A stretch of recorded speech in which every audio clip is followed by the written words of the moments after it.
Mi novia dijo que yo era reemplazable, así que dejé de intentarlo. Meses después, volvió rogando por otra oportunidad, después de darse cuenta de que no era tan deseada como pensaba. Hace tiempo que llevo guardando esto, pero necesito desahogarme. Mi novia, o mejor dicho, mi ex ahora, llamémosla Isabel, estuvimos juntos por 2 años. Ella tiene 25 años, yo tengo 27. Cuando empezamos a salir pensé que era perfecta. Isabel es el tipo de mujer que llama la atención donde sea que vaya. Increíblemente hermosa, súper segura de sí misma y siempre con esa energía de ser el centro de atención. Me sentía orgulloso de llamarla mía. Hace aproximadamente 1 año, decidimos mudarnos juntos. En realidad, ella se mudó a mi casa, ya que soy el dueño. Isabel estaba terminando la universidad y trabajaba medio tiempo, así que yo era quien pagaba todas las cuentas: alquiler, luz, agua, supermercado, incluso el seguro de su coche. Al principio, no me importó. Lo veía como una inversión en nuestro futuro. Pensé que la estaba ayudando para que pudiera concentrarse en sus estudios y que, juntos, construiríamos una vida. Por un tiempo, todo parecía un sueño. Isabel era dulce, divertida y llena de energía. Me hacía sentir el hombre más afortunado del mundo. Trabajaba muchas horas al día, pero eso no me molestaba. Me encantaba llegar a casa y verla. Siempre tenía una forma de iluminar el ambiente, al menos al principio. Los primeros 6 meses viviendo juntos fueron geniales. Pasábamos los fines de semana explorando lugares nuevos, viendo series y disfrutando de la compañía del otro. Pero poco a poco, las cosas empezaron a cambiar. Isabel comenzó a distanciarse. No era algo súper obvio al principio, solo pequeños detalles, como dejar de esperarme para cenar o quedarse pegada al teléfono en lugar de hablar conmigo. Luego, empezó a salir con más frecuencia. Decía que iba a ver a sus amigas, y no me parecía nada fuera de lo normal. Quiero decir, tiene derecho a tener su vida, ¿no? Pero eso se volvió una rutina. Fines de semana, noches entre semana, días al azar. Yo llegaba del trabajo esperando pasar tiempo con ella, solo para encontrar la casa vacía. Cuando volvía siempre estaba en el teléfono o se iba directo a la cama. Ni un ¿cómo estuvo tu día? Ni un abrazo, nada. Traté de hablar sobre eso. Una vez le dije que sentía que ya no pasábamos tanto tiempo juntos, y solo se encogió de hombros diciendo: solo necesito mi espacio. ¿Estás exagerando? ¿Exagerando? Yo estaba poniendo todo mi esfuerzo en la relación, tratando de que funcionara. Y, de alguna manera, el que estaba mal era yo por querer sentir una conexión. No me sonaba bien, pero no quería parecer necesitado o controlador, así que lo dejé pasar. Las cosas solo empeoraron. Me despertaba los sábados y ella ya se había ido. Me enviaba mensajes horas después, diciendo que estaba con sus amigas o algo vago así. Dejé de pedir detalles porque cada vez que preguntaba, actuaba como si la estuviera interrogando, así que me quedé callado, esperando que fuera solo una fase y que las cosas volvieran a la normalidad. Pero, sinceramente, eso empezó a afectarme. Me sentía más como un compañero de piso que como su novio. Hacía de todo para asegurarme de que estuviera cómoda, pagando todas las cuentas, asegurándome de que no tuviera que preocuparse por el dinero. Y ella ni siquiera se molestaba en pasar tiempo conmigo. Ni siquiera era por el dinero. Era por la falta de esfuerzo. Recuerdo una noche en particular. Llegué a casa después de un turno de 12 horas, agotado. La casa estaba a oscuras, sin rastro de Isabel. Le mandé un mensaje preguntándole dónde estaba, y me respondió 1 hora después: solo salí, no me esperes despierto. Eso fue todo. Sin explicaciones ni disculpas. Me quedé sentado en el sofá, mirando el mensaje, con un nudo en el estómago. Me preguntaba por qué estaba haciendo todo esto. Trataba de convencerme de que solo estaba estresada por la universidad, o que necesitaba un poco de libertad, pero, en el fondo, sabía que algo estaba mal. Empecé a sentir que yo ponía todo el esfuerzo mientras ella solo disfrutaba de los beneficios. Y lo peor es que amaba a Isabel. De verdad, no era solo mi novia. Era alguien con quien me veía en el futuro. Quería creer que estábamos construyendo algo juntos, pero, con el tiempo, me di cuenta de que parecía que yo era el único construyendo. Ella solo estaba ahí, disfrutando de la cosecha. Llegué al punto de cuestionarlo todo. ¿Estaba siendo demasiado bueno? ¿Le estaba permitiendo aprovecharse de mí al hacer tanto por ella? No quería sentirme así, pero no podía evitarlo. Cada vez que llegaba a casa y la encontraba vacía o distraída, era como recibir una bofetada en la cara. Yo lo daba todo y a cambio recibía lo mínimo. Hablé con algunos amigos sobre esto, y me dijeron que tenía que poner límites. Uno incluso bromeó diciendo que yo era prácticamente su sugar daddy, solo que sin los beneficios. En el momento me reí, pero el comentario me molestó porque sonaba demasiado real. No quería creer que Isabel solo me estaba usando, pero las señales empezaban a acumularse. En ese momento, supe que necesitaba tener una conversación seria con ella. Quería entender si todavía estábamos en la misma página o si solo me estaba engañando a mí mismo. Me prometí a mí mismo que sacaría el tema en cuanto tuviéramos la oportunidad de hablar con calma. Eso, claro, si llegábamos a tener una. Esa noche, me pregunté si Isabel era realmente la persona que yo creía que era, o si simplemente estaba cegado por lo mucho que quería que lo fuera.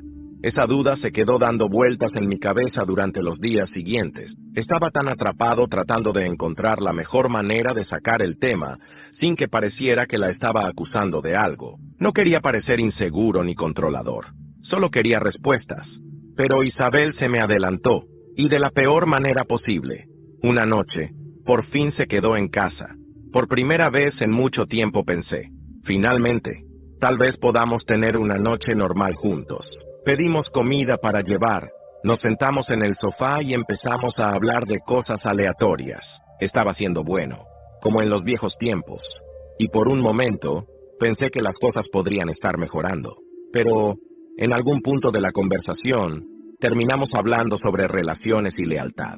Ni siquiera recuerdo cómo llegamos ahí, pero cuando mencioné lo importante que era para mí sentir que estábamos en el mismo equipo, Isabel soltó una risita y me lanzó esa mirada como si hubiera dicho la cosa más tonta del mundo. Entonces dijo, ¿sabes? Eres bastante reemplazable. Hay muchos chicos que darían lo que fuera por estar conmigo. Juro que, por un instante, pensé que había escuchado mal. Literalmente parpadeé y pregunté, ¿qué? Ella simplemente lo repitió, esta vez con una sonrisa, como si fuera lo más gracioso del mundo. No te pongas tan serio, y agregó, sabes que estoy bromeando, solo que no sonó como una broma, ni de cerca. Me quedé ahí, mirándola por un momento, tratando de entender si se daba cuenta de lo absurdo que era decir algo así. Pero no, ni siquiera tenía idea. Siguió en su celular como si no acabara de destrozar lo poco que quedaba de confianza en nuestra relación. No quería explotar, así que me mantuve tranquilo. Le pregunté, ¿eso es lo que realmente sientes? Ella puso los ojos en blanco y respondió, ay, por favor, qué dramático. Claro que no, pero, es verdad. Los chicos siempre me coquetean. No es mi culpa que no puedas manejarlo. Me quedé sin palabras. No solo reafirmó lo que había dicho, sino que, de alguna manera, logró hacerme quedar como el malo por estar molesto con eso. Y lo peor de todo, no se disculpó. Actuó como si no fuera gran cosa, como si yo estuviera exagerando. El resto de la noche fue raro. No hablé mucho, y ella tampoco. Isabel se fue a dormir temprano, probablemente molesta porque no me estaba riendo con ella. Mientras tanto, me quedé sentado en el sofá, repasando todo en mi cabeza. No podía sacarme de la mente la sensación de que realmente creía lo que dijo, que yo era solo otro chico más en una larga fila de opciones para ella. Al día siguiente, intenté actuar con normalidad. Quería ver si sacaría el tema, si tal vez se disculparía o, al menos, reconocería lo que pasó. Pero nada, actuó como si todo estuviera bien. Incluso me dio un beso en la mejilla antes de salir a ver a sus amigas, como si nada hubiera pasado. Fue ahí cuando realmente me cayó el 20. No le importaba. No le importaba cómo me había hecho sentir con sus palabras. Y definitivamente no le importaba lo desequilibrada que se había vuelto nuestra relación. Después de eso, empecé a notar otras cosas. Pequeños comentarios que hacía sobre cómo otros chicos la miraban o cómo sus amigas bromeaban diciendo que ella era la sexy de nuestra relación. Antes lo dejaba pasar, pero ahora sonaba diferente. Parecía que me estaba poniendo a prueba, viendo hasta dónde permitiría que llegaran las cosas. Lo peor es que nunca me había considerado celoso. Siempre creí que, si confías en tu pareja, no necesitas estresarte por esas cosas. Pero esto ya no era sobre confianza, era sobre respeto. Y Isabel no me respetaba, así de simple. En los días siguientes empecé a distanciarme. Dejé de mandarle mensajes durante el día para ver cómo estaba. Dejé de preguntarle por sus clases o si necesitaba algo. Pensé, ¿cuál es el sentido de esforzarme si ella cree que soy tan reemplazable? Pero, al mismo tiempo, no estaba listo para terminar. Seguía diciéndome que tal vez estaba exagerando, que tal vez realmente estaba bromeando y yo estaba tomándolo de la forma equivocada. Digo, 2 años es mucho tiempo como para tirarlos a la basura por un comentario, ¿no? Intenté convencerme de eso, pero, en el fondo, sabía que no era solo por ese comentario, era por todo. La distancia, la actitud de superioridad, la falta de esfuerzo.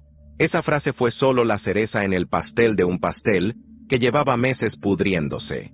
La frase de Isabel seguía resonando en mi cabeza como un eco maldito. Eres reemplazable. Su voz burlona, el brillo de autosuficiencia en sus ojos, la ligereza con la que había soltado esas palabras. Todo se repetía una y otra vez en mi mente. No podía sacudirme la sensación de haber sido un completo imbécil durante 2 años. Esa noche no dormí. Me quedé en el sofá mirando el techo de mi apartamento en Madrid, sintiendo que la casa, antes cálida y llena de vida, se había convertido en una jaula vacía. Me levanté antes del amanecer y, sin pensarlo demasiado, tomé una decisión. Ya no haría ningún esfuerzo por salvar algo que ella claramente no valoraba. Por la mañana, Isabel se despertó sin prisa, como si nada hubiera pasado. Se desperezó.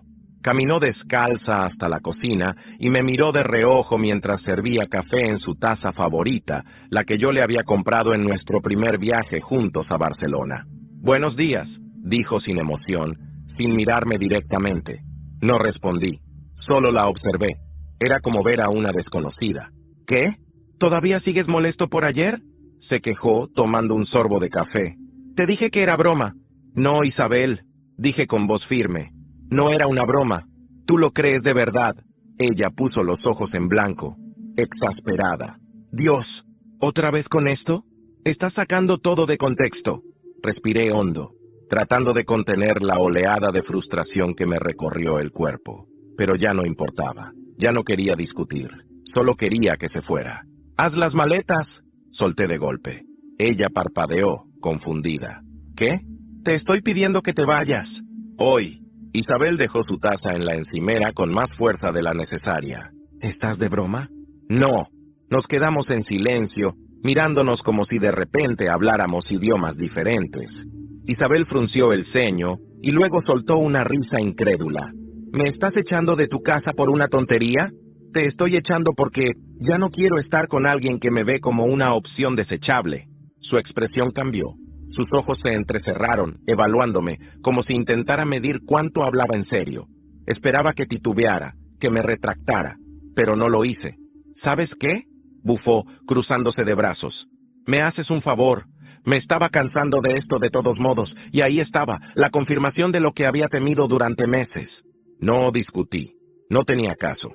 Simplemente me giré y salí de la cocina, dejándola ahí. Oí cómo golpeaba su taza contra la mesa y maldecía por lo bajo, pero no volví la vista atrás. 2 horas después, Isabel se marchó con una maleta llena y una actitud de «esto no me afecta». No me miró al salir, no dijo adiós, solo cerró la puerta detrás de ella, como si nuestra relación de 2 años no hubiera significado absolutamente nada. Me quedé de pie en el pasillo, escuchando su ausencia, y por primera vez en mucho tiempo sentí alivio. Los primeros días después de su partida fueron extraños. La casa estaba en silencio. No había risas falsas. No había perfume caro impregnando el aire. No había Isabel. Por las noches me encontraba a mí mismo preguntándome si había tomado la decisión correcta. A pesar de todo, una parte de mí aún recordaba los buenos momentos. Las noches en las que nos quedábamos hablando hasta la madrugada y los viajes espontáneos. Los «te quiero» que ahora parecían vacíos. pero cada vez que esas dudas aparecían, recordaba su voz, su tono de desprecio. Eres reemplazable. Y entonces lo tenía claro. Había hecho lo correcto. Para distraerme, decidí ordenar el apartamento. Quería borrar cualquier rastro de ella. Tiré las fotos, regalé la ropa que dejó, cambié incluso la distribución de los muebles. Pero fue en medio de ese proceso cuando la encontré. Una carta. Era un sobre viejo, amarillento por el tiempo, doblado y desgastado por los bordes. No era mío. Nunca lo había visto antes. El remitente estaba escrito con una caligrafía elegante, casi de otra época. Para Manuel Ortega. Manuel Ortega. Ese era el nombre de mi abuelo. Mi corazón latió con fuerza en mi pecho. ¿Por qué Isabel tenía una carta dirigida a mi abuelo? Con manos temblorosas, rompí el sello y desdoblé el papel. La carta era extensa, escrita con tinta azul, pero lo que leí me dejó helado. Manuel, mi amor.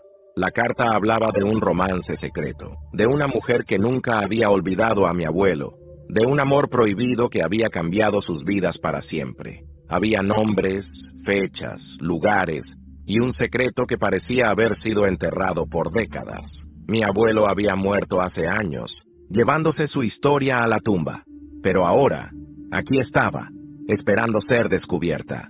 De repente, el dolor de mi ruptura con Isabel se sintió pequeño en comparación con esto, porque ahora tenía una nueva pregunta en mi mente. ¿Quién era esta mujer? ¿Y por qué Isabel tenía su carta?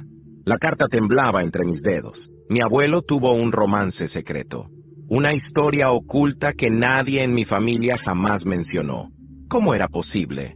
Me senté en el sofá, con la respiración entrecortada. Volví a leer la carta, esta vez más despacio, intentando procesar cada palabra. Manuel, mi amor, sé que no debí escribirte, pero no puedo vivir con este peso en mi pecho. Lo que tuvimos fue real, y aunque nos prohibieron estar juntos, nunca dejé de amarte. Quisiera poder verte una vez más.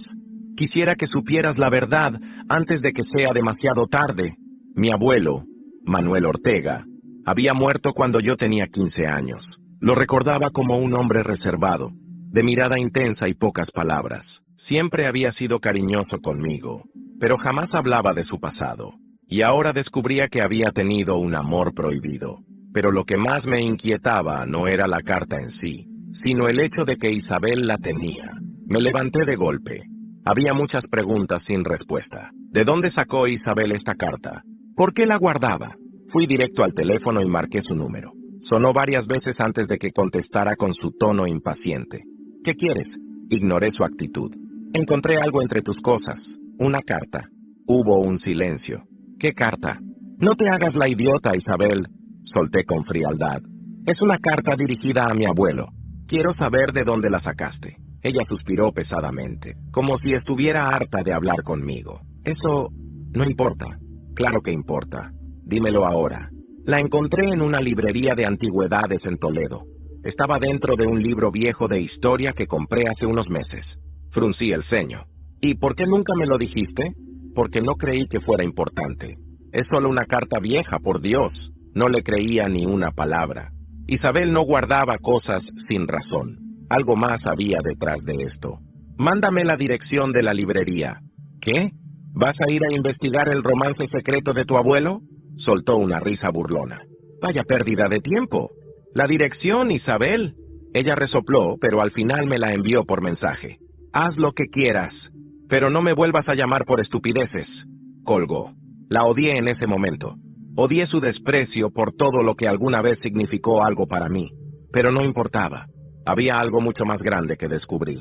A la mañana siguiente tomé mi coche y conduje hasta Toledo.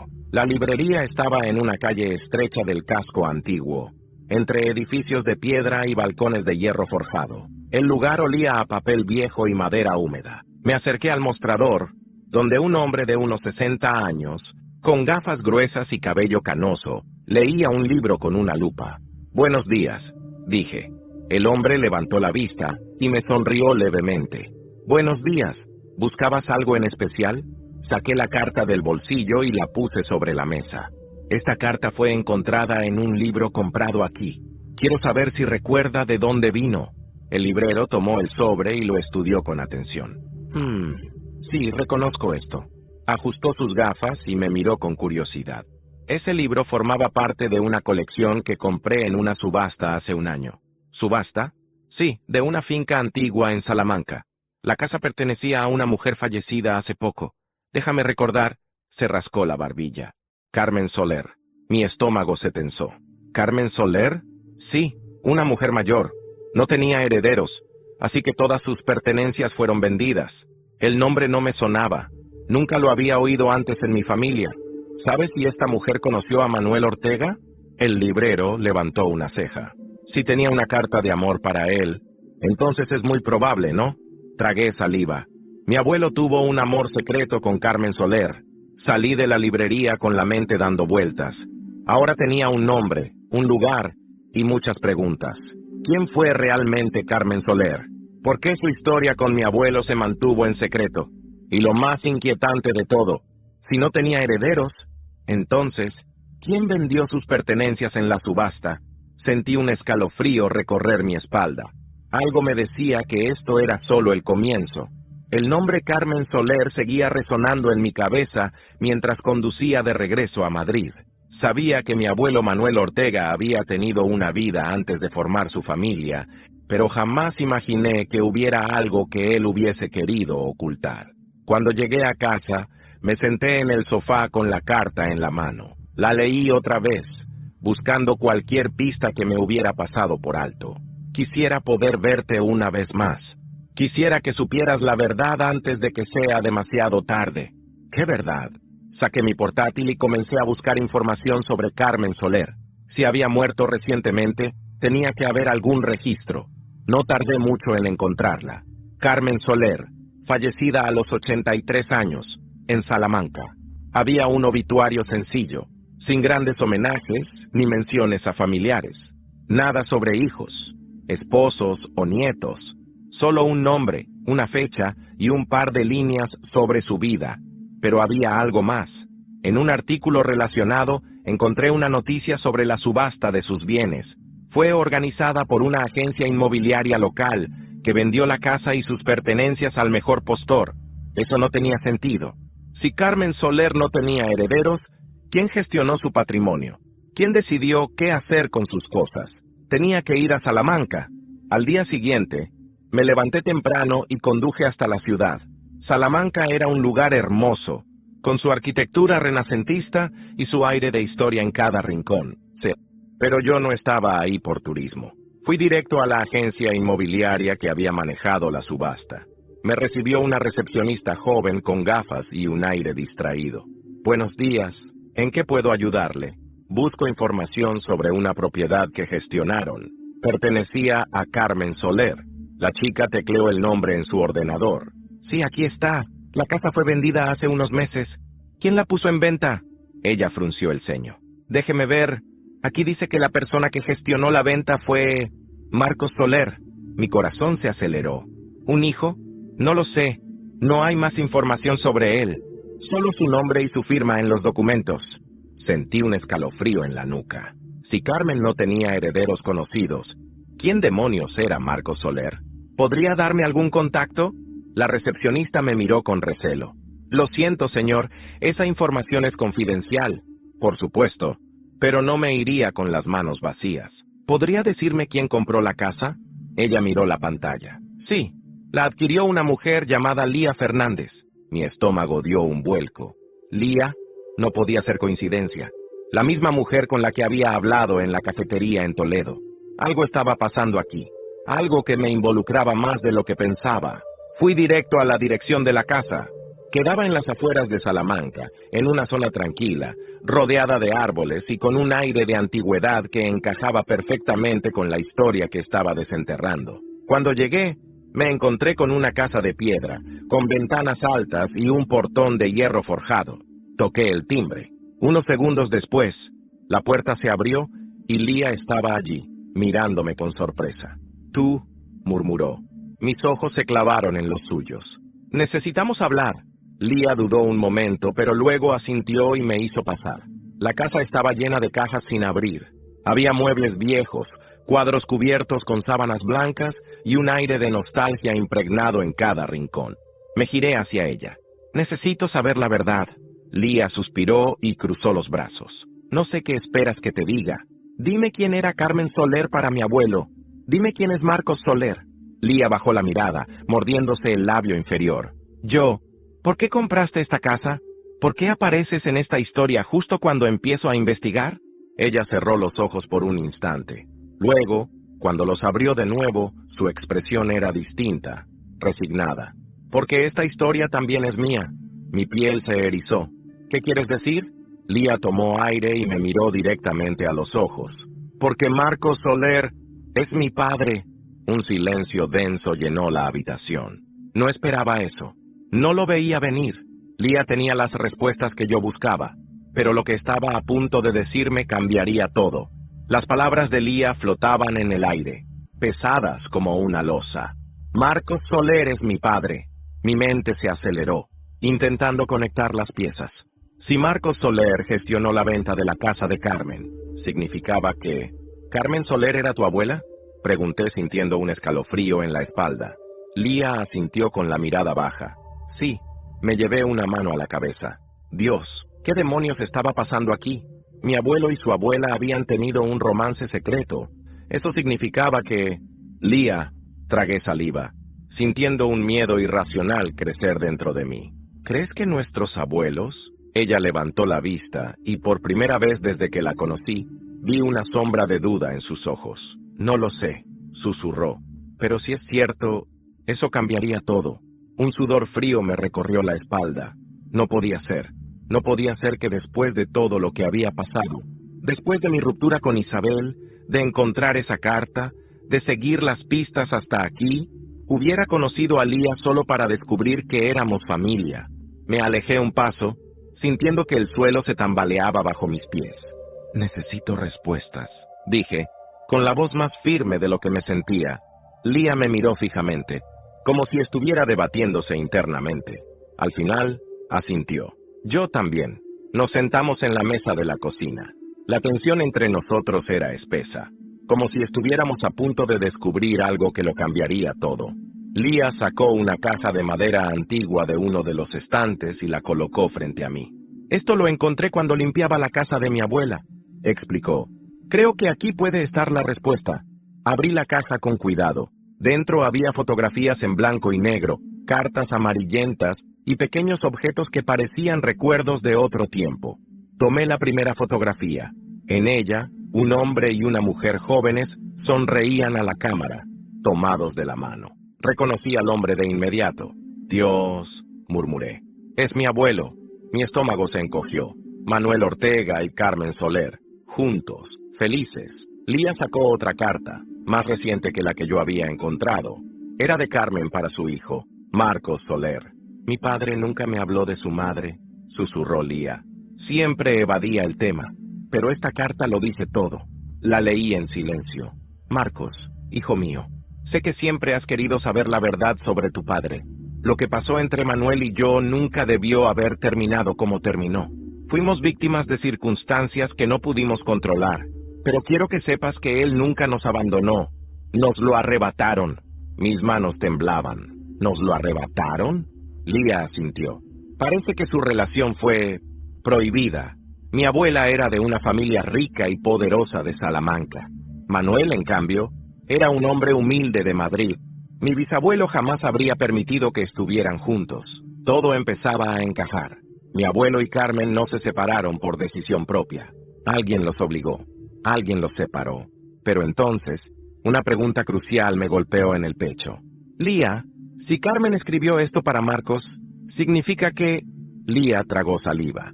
¿Significa que hay una posibilidad de que tu abuelo sea mi verdadero abuelo? Mi corazón martilleó en mi pecho. Si eso era cierto, Lía y yo éramos primos. El aire en la habitación se volvió pesado. Nos miramos en silencio tratando de procesar lo que acabábamos de descubrir.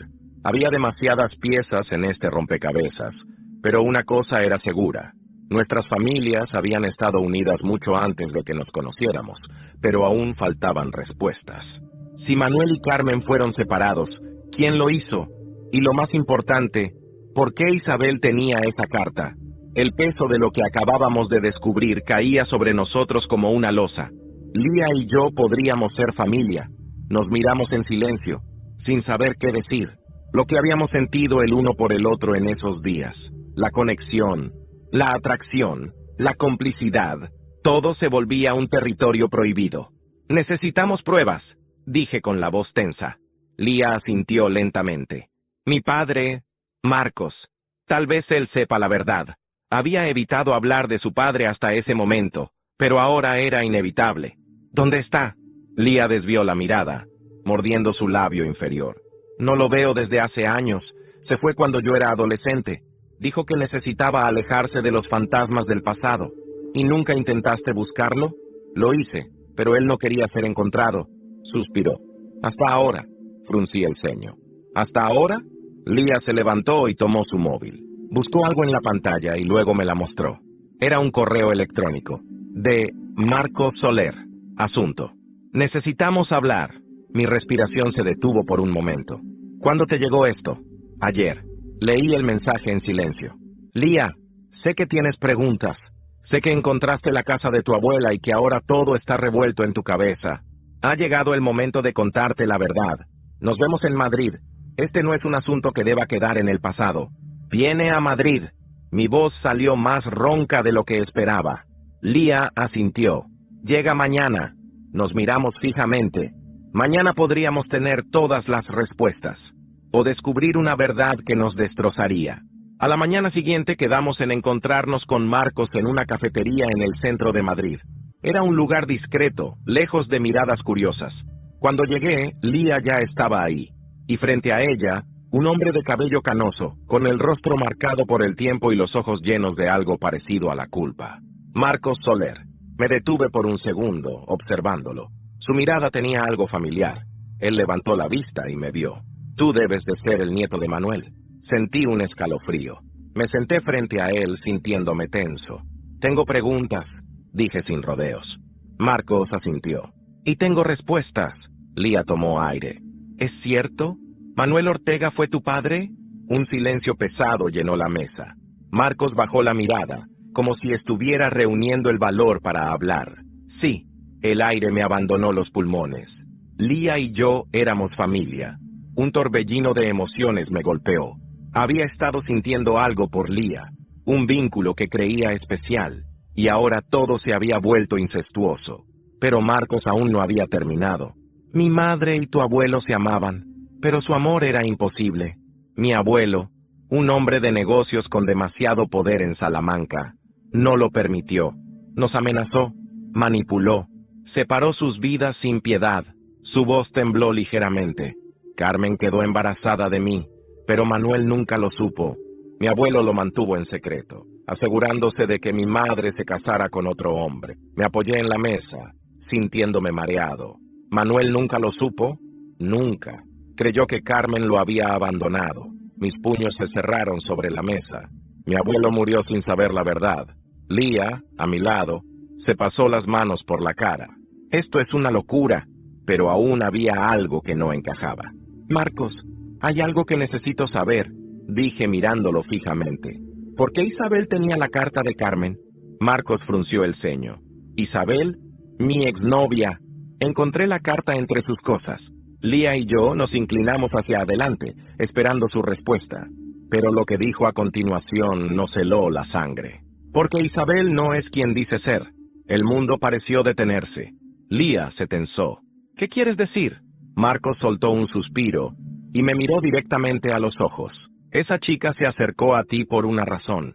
Ella sabía todo esto antes que tú. Mi estómago se revolvió. ¿Estás diciendo que Isabel sabía sobre la historia de nuestros abuelos? No solo lo sabía, fue enviada para asegurarse de que nunca la descubrieras. La silla rechinó cuando me levanté de golpe. No puede ser. Mi cabeza daba vueltas. Isabel, ¿me había estado manipulando desde el principio? Lía también estaba pálida. ¿Quién la envió? Marcos entrecerró los ojos. Alguien que no quería que siguieran investigando. Alguien que tiene mucho que perder si la verdad sale a la luz. El café en mi estómago se volvió amargo. Dime un nombre.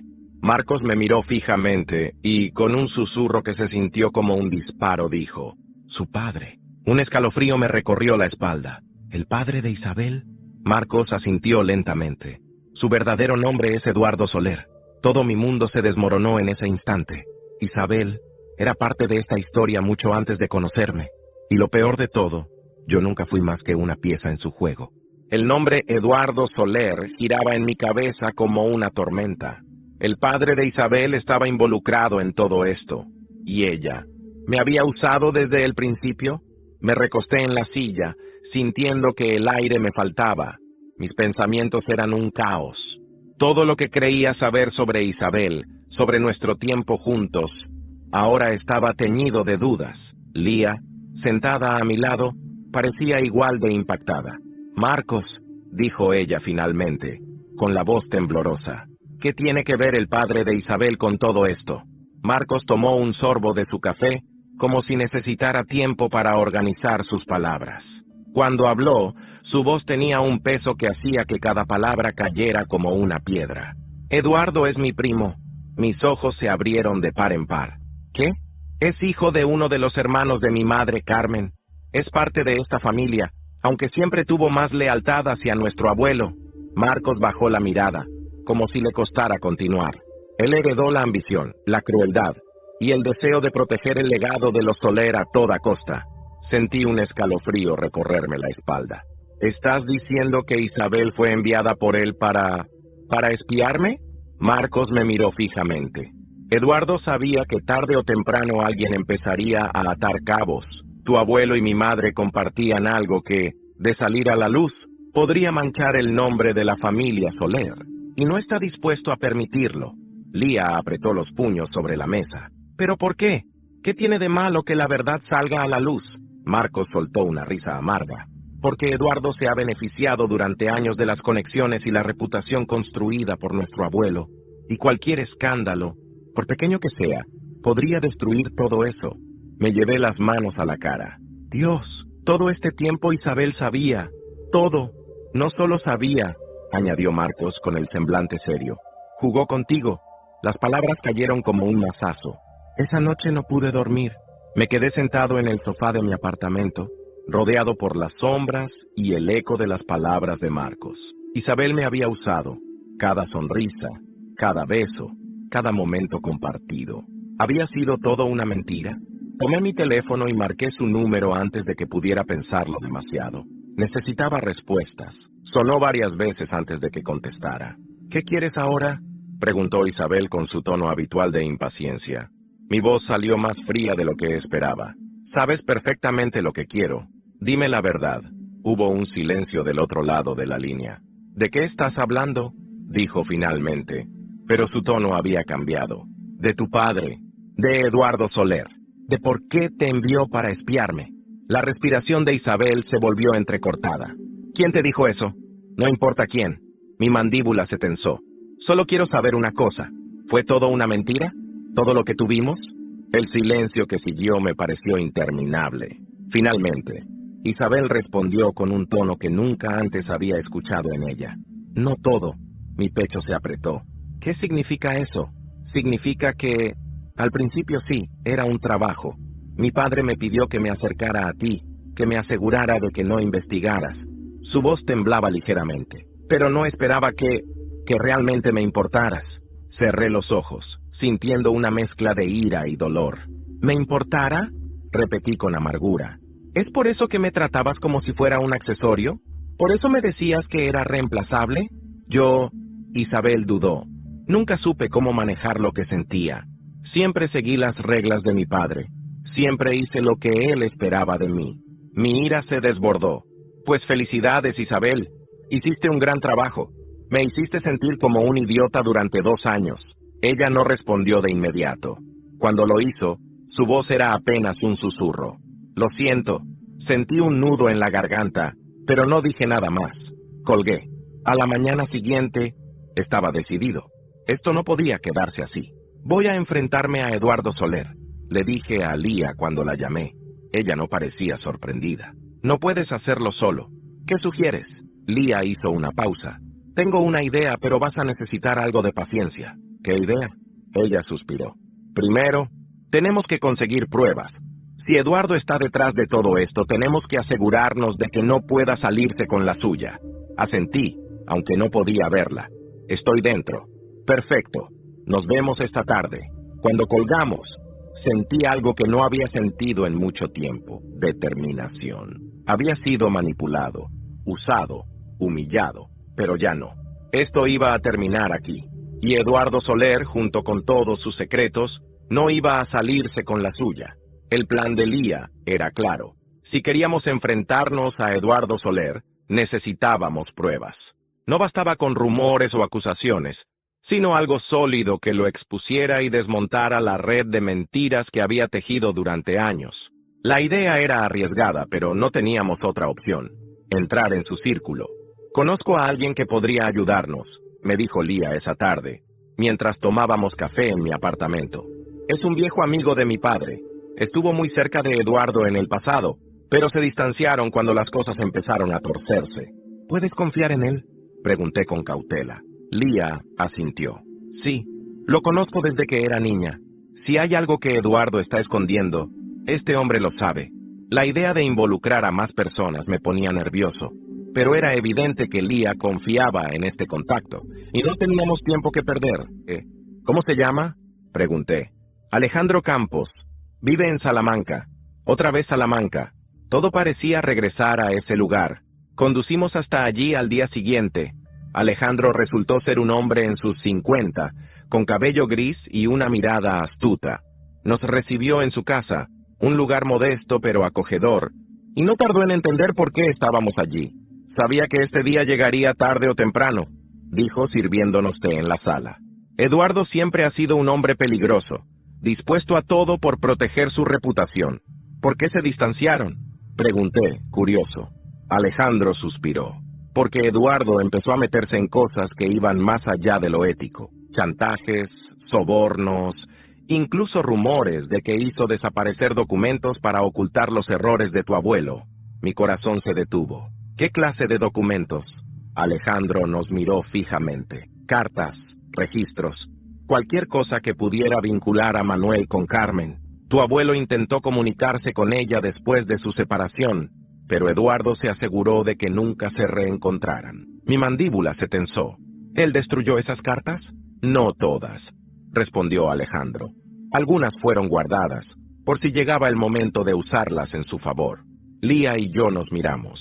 ¿Sabes dónde están?, preguntó ella. Alejandro asintió lentamente. Eduardo tiene un despacho en su casa de Madrid. Es donde guarda todo lo que considera valioso. ¿Estás diciendo que deberíamos entrar en su casa?, pregunté, incrédulo. Alejandro se encogió de hombros. Si quieres pruebas, no tienes otra opción. Esa noche, mientras conducíamos de vuelta a Madrid, Lía y yo discutimos el plan. Esto es una locura, dije, apretando el volante. ¿Y si nos atrapan? No nos atraparán, respondió Lía con firmeza. Conozco esa casa. Estuve allí varias veces cuando era niña. Sé cómo entrar sin que nos vean. No podía creer que estuviera considerando algo así, pero estaba decidido. Si Eduardo había manipulado a Isabel, saboteado la relación de mi abuelo y Carmen, y escondido las pruebas durante años, no iba a salirse con la suya. De acuerdo, dije finalmente. Lo haremos. 2 noches después, estábamos frente a la casa de Eduardo Soler. Era una mansión imponente en un barrio exclusivo de Madrid, rodeada de altos muros y con cámaras de seguridad en cada esquina. Lía tenía razón. Esto era una locura. Esperamos hasta que las luces del interior se apagaron. Luego, siguiendo las indicaciones de Lía, escalamos una parte del muro que estaba parcialmente cubierta por enredaderas. Mi corazón latía con fuerza. Cuando finalmente entramos, la casa estaba en silencio. Nos movimos con cuidado, buscando el despacho. Por aquí, susurró Lía, guiándome por un pasillo oscuro. Llegamos a una puerta de madera maciza. Estaba cerrada con llave. ¿Y ahora?, pregunté. Lía sacó una horquilla de su bolso. Déjamelo a mí. La observé trabajar con una precisión que no esperaba. ¿De dónde aprendiste eso? Lía me lanzó una sonrisa sarcástica. Tengo mis secretos. Un clic suave indicó que había logrado abrir la puerta. Entramos rápidamente y cerramos detrás de nosotros. El despacho era exactamente lo que esperaba de alguien como Eduardo. Elegante, opulento y perfectamente organizado. Pero no estábamos allí para admirar su gusto por los muebles caros. Busca cualquier cosa que parezca importante, dije, mientras comenzábamos a revisar los cajones. Después de lo que parecieron horas, Leah encontró algo. Aquí, dijo, sosteniendo un pequeño cofre de madera. Lo colocamos sobre el escritorio y lo abrimos. Dentro había varias cartas, todas dirigidas a Carmen Soler.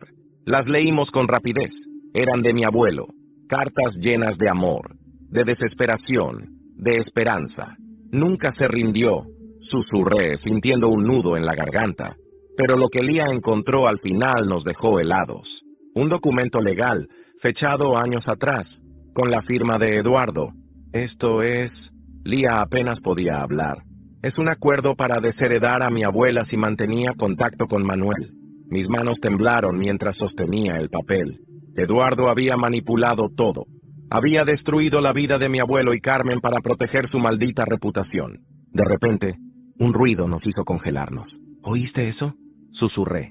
Leah asintió, sus ojos abiertos como platos. Pasos. Alguien estaba en la casa. Antes de que pudiéramos reaccionar, la puerta del despacho se abrió de golpe, y allí estaba él, Eduardo Soler. Nos miró con una mezcla de sorpresa y furia. ¿Qué demonios están haciendo aquí? Mi corazón latía con fuerza, pero no me moví. Había llegado el momento de enfrentarlo. Buscando la verdad que has escondido toda tu vida. El aire en el despacho era denso, como si toda la casa contuviera la respiración. Eduardo Soler nos miraba fijamente, su rostro una máscara de furia contenida. Sabía que lo habíamos descubierto. ¿Qué están haciendo aquí?, repitió, su voz firme, pero con un leve temblor que traicionaba su control. Buscando lo que has escondido durante años, respondí, levantando el documento que habíamos encontrado. El acuerdo que desheredaba a Carmen si volvía a contactar a mi abuelo. Eduardo se tensó. Eso no tiene nada que ver con vosotros. Tiene todo que ver con nosotros, dijo Leah, dando un paso al frente. Era mi abuela, era su abuelo, y tú destruiste sus vidas para protegerte. ¿Protegerme? Eduardo soltó una risa amarga. No tenéis idea de lo que estáis diciendo. Me acerqué, apretando el documento en mis manos. Entonces explícate. Dime por qué hiciste esto. Eduardo nos miró a ambos, como si estuviera considerando si valía la pena explicarse. Finalmente, dejó escapar un suspiro pesado y se dejó caer en una silla junto al escritorio. No lo hice por mí, dijo, su voz más suave ahora. Lo hice por nuestra familia. ¿Por la familia? Leah cruzó los brazos, incrédula. Separaste a dos personas que se amaban. Condenaste a mi abuela a una vida de soledad. ¿Y tienes el descaro de decir que fue por la familia? Eduardo levantó la mirada, sus ojos llenos de algo que parecía arrepentimiento, pero era difícil de creer. Mi abuelo, tu bisabuelo, Carmen, todos estaban atrapados en un sistema que no perdonaba los errores. Si se hubiera descubierto que Manuel y Carmen seguían juntos, habría arruinado nuestra reputación. Todo lo que teníamos habría desaparecido. ¿Y qué?, exclamé. ¿Qué importa la reputación si se basa en mentiras? ¡Todo importa!, gritó Eduardo golpeando la mesa con el puño. No tenéis idea de lo que significa cargar con esto. Las expectativas, las responsabilidades. No es tan simple como elegir el amor y olvidarse del resto. Leah negó con la cabeza. No, tú elegiste obedecer las reglas de un hombre muerto en lugar de hacer lo correcto. Y luego manipulaste todo para asegurarte de que nadie descubriera la verdad. Eduardo nos miró en silencio. Por un momento, pensé que iba a discutir, pero en lugar de eso, se hundió en la silla, como si toda la energía lo hubiera abandonado. ¿Qué queréis de mí?, preguntó finalmente. Queremos que la verdad salga a la luz, dije. Y queremos justicia para Manuel y Carmen. Esa misma noche, con las pruebas que encontramos en el despacho, Leah y yo redactamos un comunicado. Junto con Alejandro, contactamos a periodistas locales y presentamos toda la historia. Las cartas, los documentos, el chantaje de Eduardo y la manipulación de Isabel. Eduardo trató de detenernos, incluso amenazó con demandarnos. Pero al final, la verdad siempre encuentra la manera de salir a la luz. El escándalo que siguió sacudió a la familia Soler. Sus conexiones, su reputación y su legado quedaron manchados para siempre. Pero para mí, no se trataba de venganza, se trataba de cerrar un ciclo. Un año después, La vida había cambiado mucho. Eduardo había desaparecido de la vida pública, enfrentando las consecuencias de sus acciones. Isabel también desapareció, aunque nunca dejó de rondar en mi mente. A veces me preguntaba si alguna vez sus sentimientos fueron reales, pero ya no importaba. Lía y yo habíamos seguido adelante, no como pareja, sino como aliados en un viaje que nos transformó a ambos. Una tarde, mientras visitábamos la tumba de Carmen, Lía me miró con una sonrisa tranquila. ¿Crees que ellos habrían sido felices juntos?, preguntó.